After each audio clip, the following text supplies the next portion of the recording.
From the heart of the Space City to the heart of Gen Z, welcome to Next Gen Conversation. Not Dad's Talk Radio. Ethan talks to you about the issues and events that matter to our generation. This is the Next Gen Report with Ethan Buchanan. Hey everybody, how are we? Welcome to the Next Gen Report. I am Ethan Buchanan. If you are hearing my voice for the first time, go follow me on X real quick, @_Ethan Buchanan, Buchanan. That's where you can get all of my content. Everything I do it there on X. You can see the Sunday show that we do every weekend. You can see the Wednesday show that we do every Wednesday. It's all right there. I'm recording this right now. As you listen to the sound of my voice, a camera is rolling. The tape is rolling. This will be on X for you to watch as well as listen to probably within 30 minutes, maybe an hour from now. So if you hear me talk about something over the next hour, you want to see it, you want to see the visuals. We play a lot of visuals. That's where you go to see it. It's real easy. It's real convenient. You don't have to pay any money. There's no subscription. There's not even ads. All right. All you have to do is just follow me on X. That's all I'm asking you for. All right. We've got a lot to talk about today. I want to start by talking about lawfare. This is kind of something that's been out of the headlines. We haven't really been thinking about it because it hasn't come up, but it hasn't stopped being important. All right. It needs to stay at the front of our minds because this is an issue that we're going to have to address at some point. I mean, we essentially live in a situation, and I don't think it's what the founding fathers wanted, where at any given time, any judge anywhere can essentially just block anything anyone tries to do. And I'm not exaggerating even a little bit. If it's an executive order the president signs, a judge can block it. If it's an action that a state legislature takes, a judge can block it. And to a certain extent, there is a need for that, right? There is checks and balances. I understand we live in a constitutional system that has set up checks and balances, and as a general rule, that's a good thing. But when those checks and balances become abused, and it's all checks and no balances, what do you do? And there's not really a clear answer to that. I wish I could offer you a prescription, but the best I can do really right now is just kind of put it on your radar. So that's what I want to do. I saw this piece from Fox, and it's kind of old. It's from September of last year, but I think it does a really good job of kind of setting the stage. This is where we're at right now with lawfare. This is from Josh Hammer. It's on Fox News. Trial lawyer lawfare versus Trump's policy revolution. President Trump's second-term agenda is a bold roadmap for American renewal, aggressively implementing conservative ideas to drive economic growth and energy self-sufficiency. It's squarely focused on delivering for what Trump terms the forgotten Americans, the working men and women whose interests have long been ignored by elites from both political parties. This agenda is exactly what Trump ran on last year, yet today a group of Democrat trial lawyers are trying to short-circuit Trump on one issue after issue, working to achieve through lawfare what they failed at the ballot box. He goes on, weaponizing the law against political opponents, known as lawfare, is most commonly associated with the actions of the FBI against President Trump during the Obama and Biden years. We now see this playbook being used by activist attorneys to systematically block key elements from the Trump agenda from being enacted, all while collecting big legal fees. He goes on to give a specific example of when Trump tried to make it easier to put things like cryptocurrencies in your 401k retiring plan. This should be something that nobody has an issue with. If you want to put cryptocurrency in your retirement plan, go for it. Go bananas. We can sit here and debate the merits of cryptocurrency all day long. But at the end of the day, it is performing well. Some people might want to invest in that, and they should have every right to do that. So Trump tried to just do a procedural thing to make it easier, and it got blocked by a judge, by a federal judge. The order directs the Department of Labor to re-examine fiduciary duties under Employee Retirement Income Security Act, that's Trump's executive order, and propose rules that would include a legal safe harbor for plan sponsors choosing to include high-quality alternative investment options. A few days later, the DOL rescinded the Biden-era language that had discouraged such options, opening the door for American savers to these assets. which are typically limited to so-called accredited investors with high income and net worth. Yet trial lawyers are already plotting lawsuits to cancel this reform before it can start and aim to win a big payday in doing so. I mean, this happens all the time. If you've been following the news, you've seen this time and time again. Trump will do something, a court will block it. Now, oftentimes, Trump ends up winning those lawsuits. Sometimes he doesn't. Regardless, what ends up happening is the Trump agenda gets delayed. The thing that tons and tons of Americans voted for gets delayed, if not outright blocked, by some completely unaccountable federal judge. He answers to no one. He has been appointed. He will sit on that bench until he dies or decides to retire. So what do? There's no check or balance for that. We see that especially in the criminal justice world. And I'll give you an example of this. This is a story from Fox 26. Houston murder defendant violates his bond conditions 7 times. Court takes no action. So this is a guy with a lengthy criminal record. Cardarius Woodard is accused of shooting 60-year-old David Walters to death in August 22. And he's just been out on bond for forever. And he keeps violating his bond conditions, and he keeps continuing to be released. And at some point, you've just got to say, okay, I don't care that the judge is telling me to let this guy out of jail. I'm not doing it. This guy's not safe. He's dangerous. He's a dangerous person. He needs to be behind bars. Thankfully, we have one person actually doing that, actually setting the standard of, I'm going to be the check and balance to these judges. This is a case out of Las Vegas. Vegas sheriff refuses judge order to free a 35 arrest repeat offender. Court clash heads to the top. Sheriff Kevin McCall argues state law gives him final say on whether supervising Joshua Sanchez Lopez outside of jail poses unreasonable safety risk. And that's unfortunately where this has to end up. Eventually, you just have to start ignoring these judges because these judges are clearly activists. They're clearly not working in the best interests of their constituents, in the interests of the Constitution, of law and order. And there comes a point where you have to say, I'm just going to be the check and balance. I'm going to ignore you because what you're saying is ridiculous. All right, we've got a great show coming up, a lot to talk about. Stay tuned. We'll be right back after this break. I'm Ethan Buchanan. This is the Next Gen Report.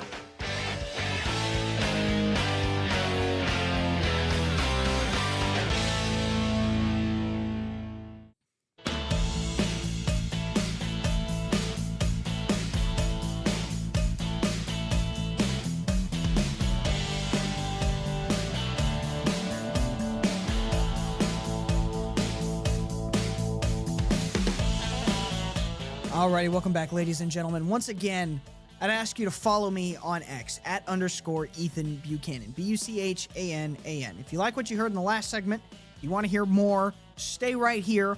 After we're done here, go check me out on X. There's a lot there. I put out a lot of content there. I'm very active there. So if you're at all interested in who I am, and maybe you follow me for a couple weeks, you decide you don't like me, that's fine. Real quick, before we go any farther, I want to encourage you to check out my sponsor, Deus Volt lapel pins. These guys are awesome. I cannot praise Deus Volt lapel pins enough. I mean, they make some of the best products. I'm wearing one right now. I've got my green Jerusalem cross. It was just St. Patrick's Day, so that was my green. That's what I got away with. I didn't get pinched, except when I got home, I took off my suit jacket. My wife pinched me because I was no longer wearing green. But Deus Volt lapel pins, they make a number of products, anything from kind of Christian heritage products to American heritage products. They're great, high quality lapel pins, a bunch of really unique conversation starting designs. They're fantastic. And you can get them they're only $6 a piece. You can get it even more, 10% off. Next Pin 2026 is the promo code. Check it out. See if there's anything on the website you like. If there's something you like that's not there yet or not in stock, hit notify me. It'll be back in stock soon, and you can pick it up then. The America 250 pin is a great example of that. These things keep selling out. They did a batch of 200. Normally, they only do their pins in batches of 50. They did a batch of 200 because the demand was so high, it sold out in hours. They're now planning a third batch. So if you want to get in on that, That's where you go. Dave'sVaultLapelPins.com. Check them out. Use my promo code NEXTPIN2026. You can support the show, and you can get a really neat kind of fashion piece that also has some meaning behind it. All right, now, moving on from that, before we get going any farther, I think it's important to remind you that Cuba still exists. I know we've all been talking about Iran, and all of our focus is on the Middle East, and obviously we need to pay attention to the Middle East because we're bombing it right now. But we also need to pay attention to our own hemisphere, right? I think the lesson that we learned early in the year with Venezuela is that if we carefully take action in our hemisphere, it can be incredibly beneficial for us, all right? We removed Nicolas Maduro. We basically control Venezuela now as a proxy state. Anything we want, we tell the president lady there, and she does it because she understands now that she works for us. She is a vassal of the United States. And I think there's a very good chance that Cuba might be the next kind of Caribbean vassal of the United States. And that leads to the question, why didn't we do that years ago? Because we did have an opportunity to do it over 100 years ago. This requires a lot of historical context. So I want to first point you back to really the 1840s. That was a long time ago. That was back when Texas was an independent nation. The early 1840s. A movement began growing inside the United States to create what was called the Golden Circle. And that would basically just be the United States expanding all the way through Mexico and then up and around and grabbing Cuba and a lot of those Caribbean islands and Caribbean nations, and then wrapping all the way back around to Florida and creating a big circle. It was called the Golden Circle because it was super profitable for a lot of reasons. There's a lot of tobacco there, sugarcane there. All of these are products that were very expensive. They make a nation very, very wealthy. The slave trade, I believe, probably played a significant role in that. Obviously, those nations were very involved in the slave trade there. So for various economic reasons, there was a desire to create what was called the Golden Circle. And that was basically the United States, Mexico, Cuba, the Caribbean, all wrapped into one. All right?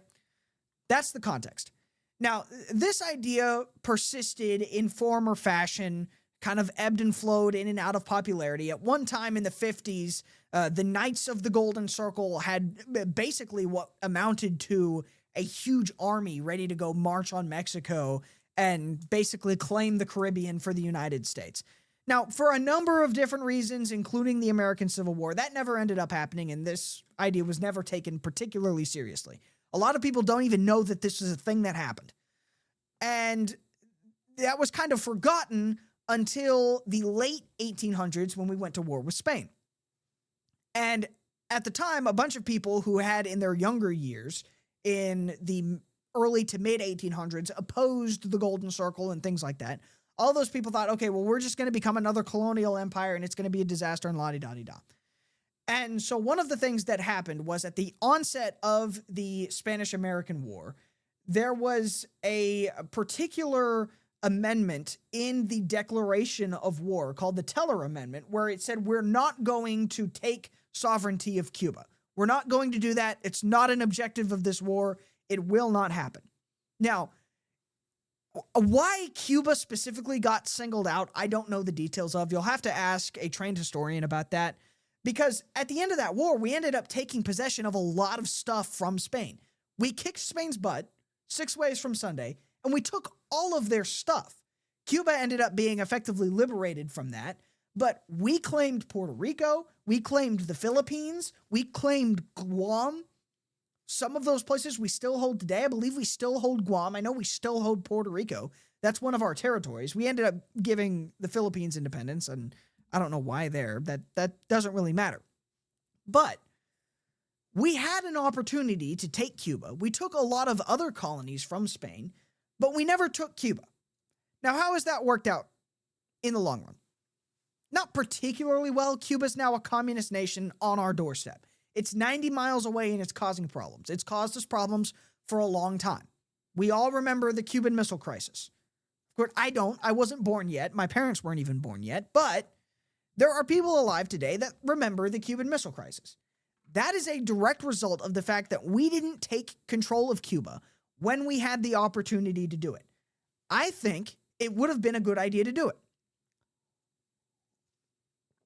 I like the idea of having America have as much control of the countries in our hemisphere as possible. Now, does that mean we need to necessarily become an out-and-out colonial power in the kind of 18th and 19th century style?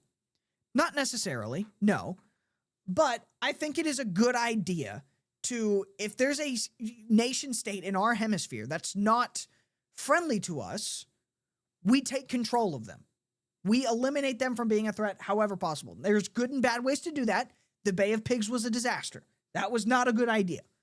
But if we can leverage economic pressure and geopolitical pressure and our control of things like oil to basically force them to either do our bidding or submit to us and kind of bend the knee, I don't necessarily have anything against that. What we're seeing right now is an exercise in that. I think Venezuela was kind of a testing of the waters, right? We needed to see, okay, how difficult is this going to be to do? If we went in with our military and started taking control by force, how difficult is that going to be? If we do that, what kind of response are we going to see from people like China, Russia, those other kind of communist or quasi-communist nations that align themselves with the Venezuelas and the Cubas of the world? I think what we saw from Venezuela was that actually went pretty well. I think that worked. Now, do we need to do that everywhere? That's not what I'm saying. But I think in that instance, it worked. And if we can maybe take advantage of that, build on that success, and go grab Cuba, I think that might be beneficial. I think that's worth examining. All right? The Don Road Doctrine is kind of what this is being called now. We take control of our hemisphere and we run the show here. I like that idea. Maybe I'm crazy, but I think that is worth at least examining. All right? And it looks like what's going to happen following the success in Venezuela, because that worked to a T. I mean, 0 casualties. We got their dictator. Now that country works for us and we have all their oil. That's great. So coming up in the next segment, we're going to dig into a little bit what I think we're going to see over the next several months, what we're already kind of seeing in Cuba, and just kind of where that might go. All right? And again, I'm not an expert in this. I'm not by any means, do not take my word here as gospel, but we're just going to chit-chat about it in the next segment. So stay tuned. We'll be right back with more of the Next Gen Report.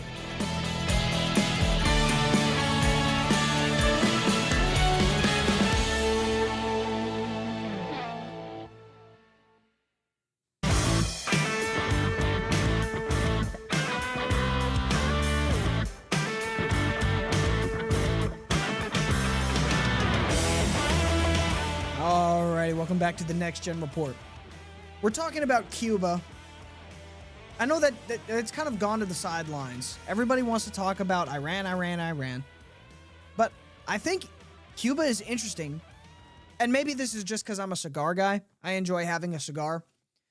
I wish I could have easy access to Cuban cigars, and this is just one way to do it. So maybe this is just me selfishly enjoying cigars and cruises, and I want to smoke a cigar in the United States from Cuba and maybe take a cruise to Havana. I think that'd be nice. But for whatever reason, I think that taking control of Cuba is something that we probably should have done a while ago, and something that I think is worth at least looking into now in the present day, especially after things in Venezuela went so well. If you disagree with me, I welcome that, okay? I do not consider this a make or break issue. This is not my litmus test for conservatism or for America first or for anything. This is an issue that I'm more than happy disagreeing with people in my own party and my own movement about. But I think it's worthwhile. If you disagree, by all means, let me know. Reach out to me on X. You can shoot me a DM. My DMs are always open. @_Ethan Buchanan, or just write me a little note, tag me and say, hey, you talked about this, I disagree, or I agree. If you agree, by all means, inflate my ego, make me feel better, what have you. But what we do know right now is that at the very least, those conversations are now happening. They're happening for a number of reasons. One, Cuba watched quaking in their boots as we discombobulated and then black bagged Nicolas Maduro. And then we took away all of their energy supply. So they've been in a blackout for weeks. They have no power on that island.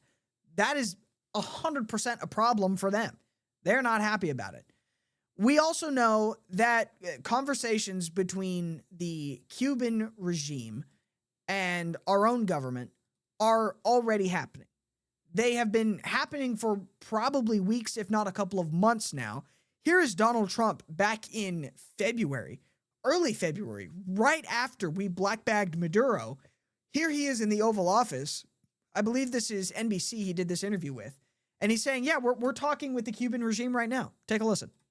Cuba's in big trouble. Humanitarian aid is going to have to be sent there. They're in big trouble. It's a disaster. They got their money from Venezuela. They got their oil from Venezuela. They turned the oil into money, et cetera, and there's none of that happening anymore.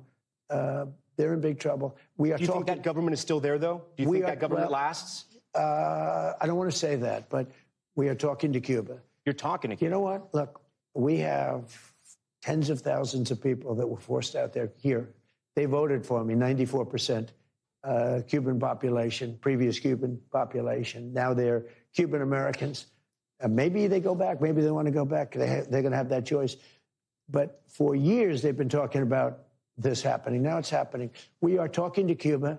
We want to open it up to those people that want to visit. Even, I think most people, when they're here, they want to stay here. I hope that's true. I hope we're not going to lose them. But they're going to have options. And they're going to be able to go back, Tom, and see their loved ones, see their family, their friends. Cuba's. And I think that's great, personally. I mean, we've got a huge amount of Cubans living here in the United States, especially in Florida, Miami. And then all over the state of Florida, really all over the country. There's people that are expatriates that fled the communist regime in Cuba. And Trump makes a good point. Maybe those people want to go home. Maybe those people just want to visit their home country. Maybe they've been Americanized. They're proud Americans now. They want to stay in America, but they'd love to visit the motherland. We just had St. Patrick's Day. That's a big deal for a lot of Irish Americans, is going back every now and again and visiting Ireland just to see kind of, this is where my family came from. I have no problem with that. I think that's great. I think that's fantastic. That's not an option right now for these people, and that does kind of suck. That does kind of suck. But we could 100% solve that problem. Now, of course, that was just kind of, okay, is Trump just saying that, or is that actually happening? Now even the Cuban government is confirming that those talks are indeed happening.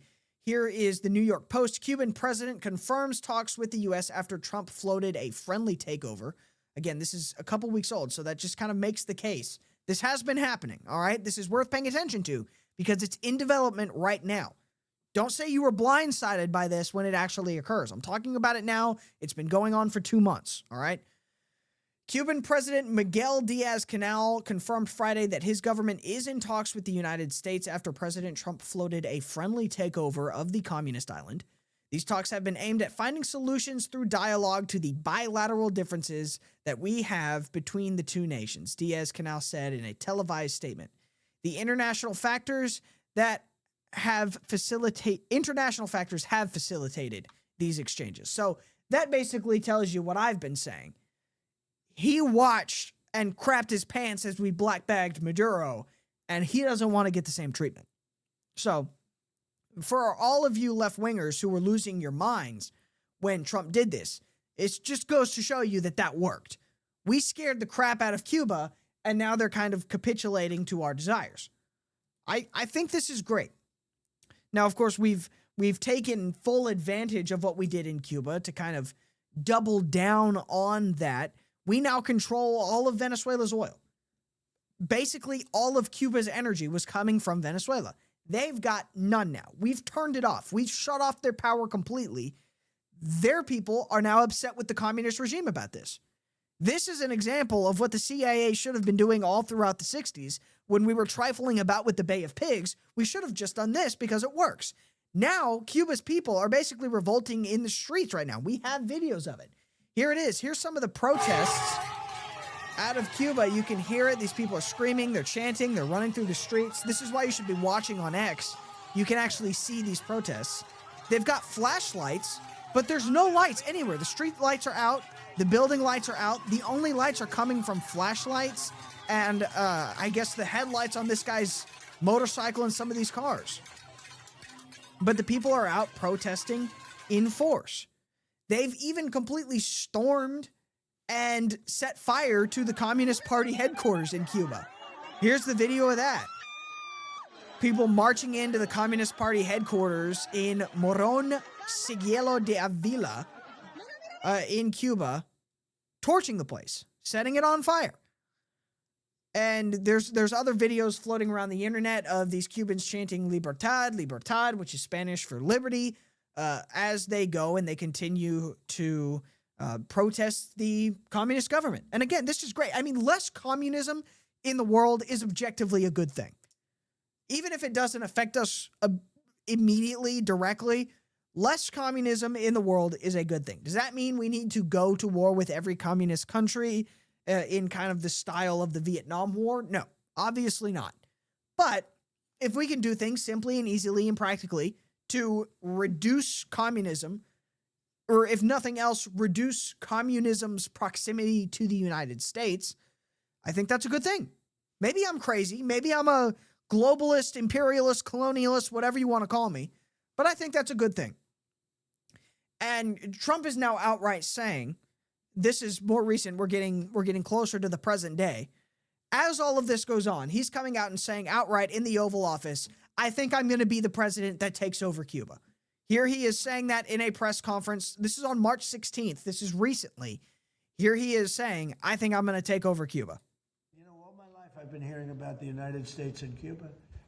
When will the United States do it?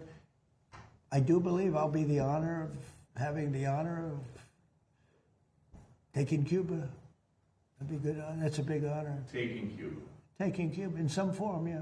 Taking Cuba. I mean, whether I free it, take it, I think I could do anything I want with it. You want to know the truth? They're a very weakened nation right now. They were for a long time. Very violent leaders. Castro was a very violent leader. His brother's a very violent leader. Extremely violent. That's how they governed. They governed with violence. But a lot of people would like to go back. You know, all my life. And he's right. That's how communist dictatorships come into power. That's how they stay in power. It's violence. That's how they do it. That's not good for us. It's not good to have that on our doorstep. It's essentially the geopolitical equivalent of if you opened your front door one day and there was a hobo sitting, just on the sidewalk in front of your house. You're not going to want him there. He's technically on city property. He's on the sidewalk. He's not on your lawn. So, I mean, is there immediate threat? Maybe not. Probably not. But it's not going to make you feel very nice. You're going to want him out of there. You're going to want to get him out. So, by all means, if we can do it, let's do it. If we can take control of Cuba, if we can basically use our dominance in the region, and I would love for it to be nonviolent. I don't necessarily want to go to war with Cuba. If that's what you're hearing, you need to listen closer. If we can basically just use economic pressure to get the Cuban regime to kind of surrender to us in the same way that the Venezuelan regime did after we blackbagged Maduro, then I think that's great. I think that's great. And I have no problem with us doing that. We'll see if that actually happens. I mean, this could just be a bunch of talk. This might all just, a treaty is signed, the Cuban regime moderates, and everything goes back to normal. We'll see. We'll see what happens. All right, we'll be right back. We've got one more segment coming up of the Next Gen Report right here on AM 950 KPRC.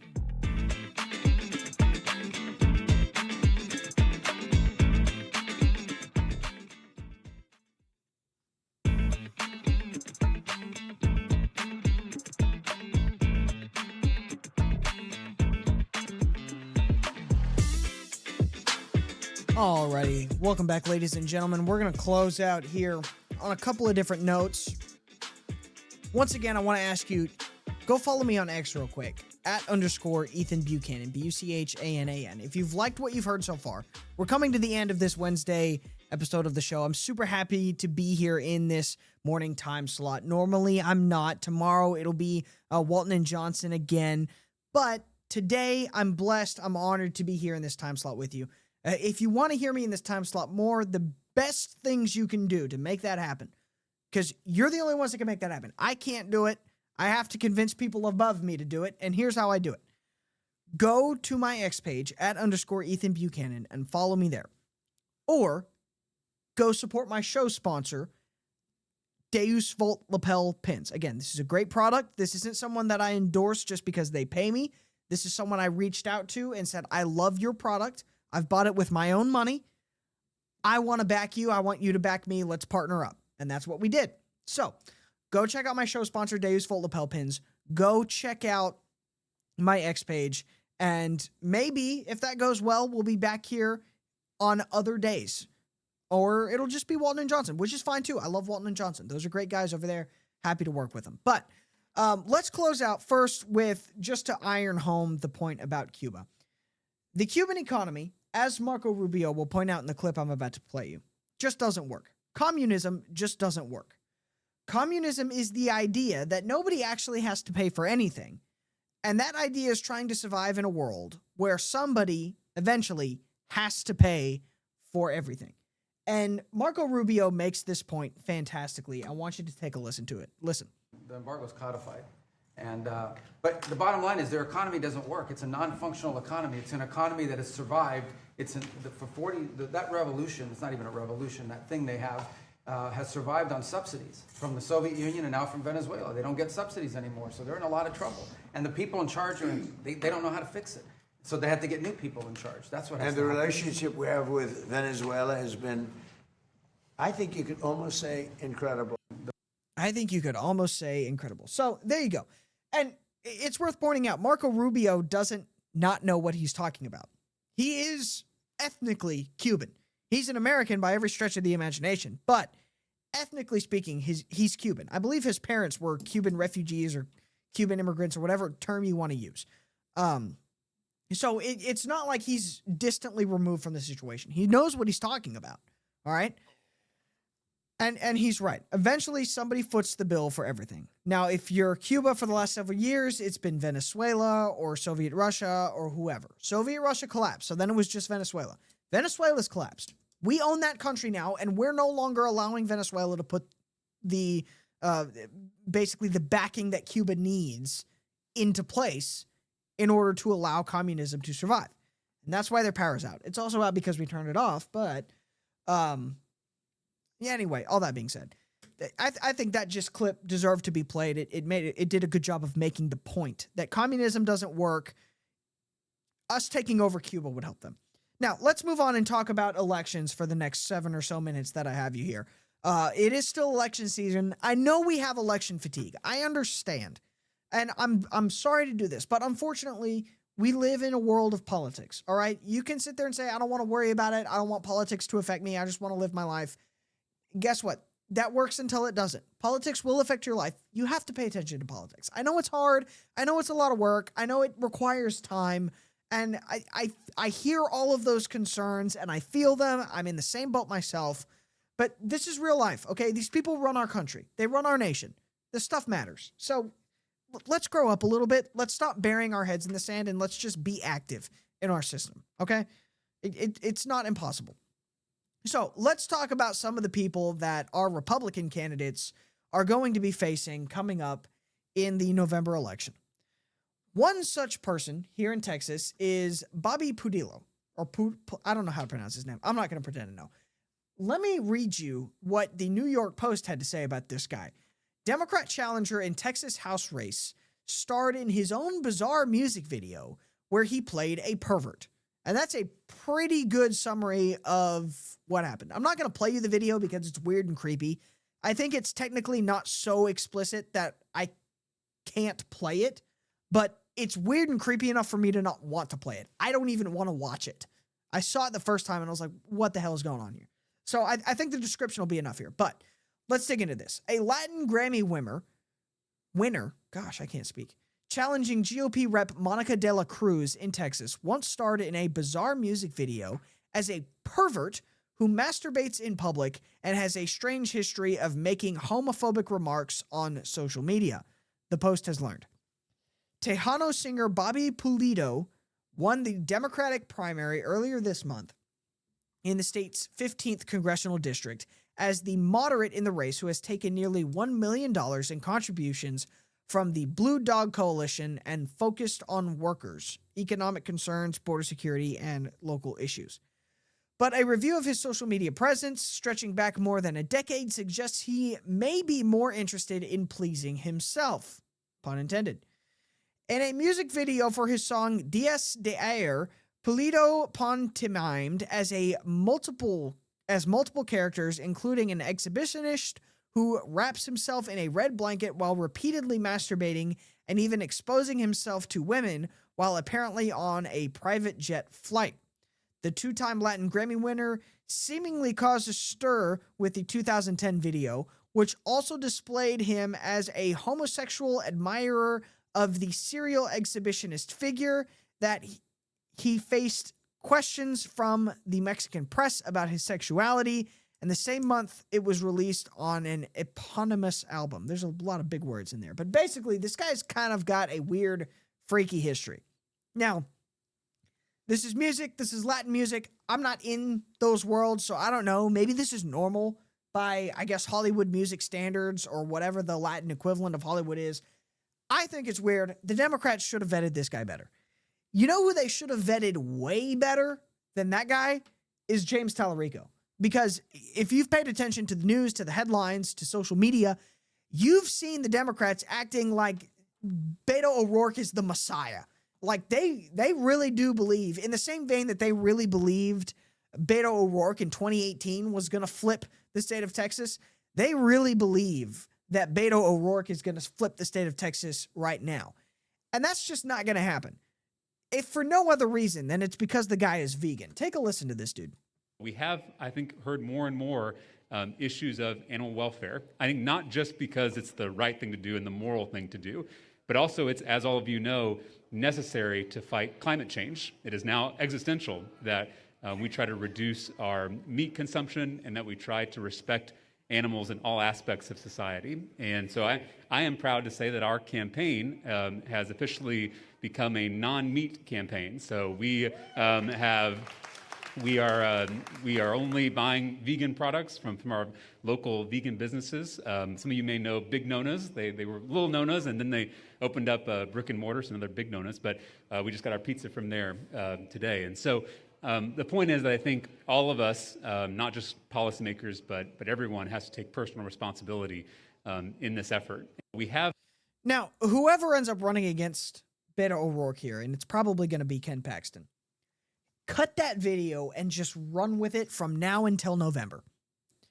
Because I don't know how much y'all know about Texans, but as a lifelong Texan myself, we kind of like our meat. All right? We like barbecue, we like brisket, we like all that stuff. And so for this guy to come out and say, oh, we need to be, for the sake of climate change and animal rights or whatever, we all need to go vegan. And that's why I and my campaign have done this. That's just not going to play. That's just not going to play. This guy, no matter what the left tries to tell you about him, is just your typical cookie-cutter California leftist. So he's going to do really well in Austin. He's going to do really well maybe in Dallas and Houston, in kind of the woke corners of the state of Texas. I'm sure he will perform just fine. But is he going to appeal to the average Texan? No. Not even a little bit. No matter how much you try to pretend that he's a man of God, Bible-thumping Texan who just happens to be woke, this guy is not going to play well in this state. He's just not.